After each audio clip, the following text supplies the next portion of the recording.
রাধে রাধে বন্ধুরা, আবার একটা ছোট্ট মিনি ব্লগ নিয়ে আমি হাজির হয়ে গেলাম তোমাদের সাথে। তো এইটা আমি শেয়ার করতে চাই তোমাদের সঙ্গে।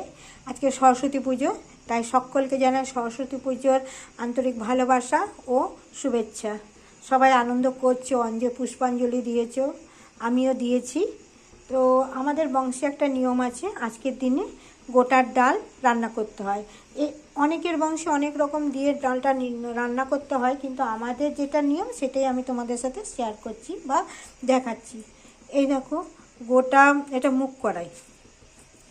আচ্ছা, আমি ডালে দেবো বেগুন। আমাদের যেটা নিয়ম আছে, আমাদের ফ্যামিলিতে যেটা নিয়ম আছে, যে বেগুন, মটরশুঁটি আর সিম। আর এই দেখো, এখানে দিতে হবে জোড়া সিম, জোড়া মটরশুঁটি, অনেকের অনেক কিছু দেয়। আর এদিকে আমি বসিয়ে দিয়েছি গ্যাসেতে গরম জল ফুটছে। তো আর একটা কথা বলি, এই যে এই সিমগুলো দেখতে পাচ্ছ, এই সিমগুলো তোমার দাদা ভাই গাছ লাগিয়েছে, সেই গাছের সিম আমি গাছ থেকে তুললাম। তোমাদেরকে দেখানো হয়নি নানা রকম কাজের জন্য বা আমার অসুবিধার জন্য।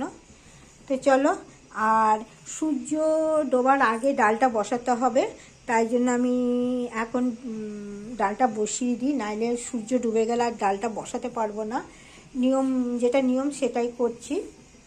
আর এগুলো কোনো ফুটিয়ে দেওয়া যাবে না, এগুলো গোটা, এগুলো সব বাঁচা, বুঝলে তো। পুরো রোদের আলোতে ভালো করে স্ক্যান করে নিয়েছি, হ্যাঁ, স্ক্যান করে দেখে নিয়েছি পোকা নেই। বেগুনও স্ক্যান করেছি, বেগুনে স্ক্যান করা যায়নি, দেখেছি ভালো করে গাগুলো, যদি পোকা থাকে পোকা শুদ্ধই ডাল খাবে। টাটা, ভালো থেকো, সুস্থ থেকো। তাহলে চলো, আমি ডালটা বসিয়ে নিই। আর আমার ভিডিওতে লাইক করো, শেয়ার করো। টাটা।